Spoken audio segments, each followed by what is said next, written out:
खुलुमबाय स्टुडिअ दङ आं राजिब बसुमतारी। बर' बिजों फरायसालिनि जेंना बुङोब्ला दिनैनि गोदान बाथ्रा नंलिया।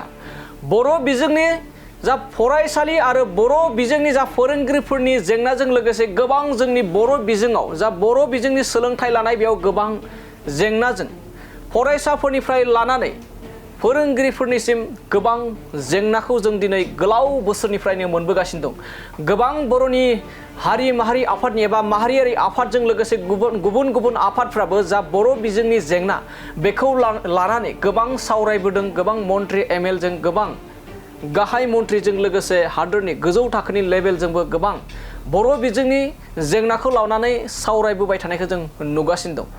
बे समाव फिन आरोबाव मिरु बर' थुनलाइ आफादनि गाहाय नेहाथारि नीलकान्त गयारी बिथाङाबो ससियेल मिडियानि गेजेरजों माखासे मानि बाथ्रा बुंदों। जे ससियेल मिडियानि गेजेरजों बिथाङा फोरमायदों दि जे बर' बिजों फरायसालि आरो फोरोंगिरिखौ लाफानानै आथिखालाव मोगा मोगि जानाय गासै जेंनाफोरनि सायाव सावरायनो थाखाय आसामनि मानिनाम गिबि मन्त्रि डक्टर हिमन्त बिश्व शर्मा बिथांनिफ्राय समनि गनायथि बिनाय जादों।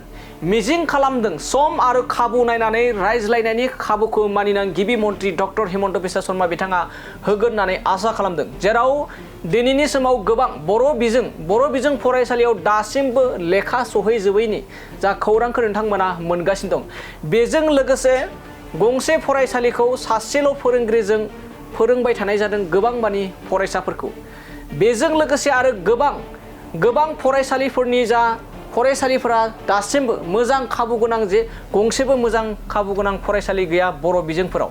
बेफोरखौ लानानै आथिखालनि मिरु थुनलाइ आफादनि गाहाय नेहाथारि नीलकान्त गयारी बिथाङा ससियेल साइटनि गेजेरजों रोखा फोरमायदों दि बर' बिजोंनि जा जेंना मोनफ्रोमबो बर' बिजों फरायसालि फोरोंगिरि आरो बर' बिजोंनि सा सोलोंथाइ बिथिंखौ जा जेंना नुजागासिनो दं बे जेंनाखौ लानानै आथिखालनि रायजोनि गिबि मन्त्रि डक्टर हिमन्त बिश्व शर्मा बिथांनिफ्राय बेफोर जेंनाखौ सावरायनो थाखाय सम बिनाय जादों आरो बे समखौबो थाबैनो मोनगोन होननानै आसा खालामदों मिरु बर' थुनलाइ आफादनि गाहाय नेहाथारि नीलकान्त गयारी बिथाङा।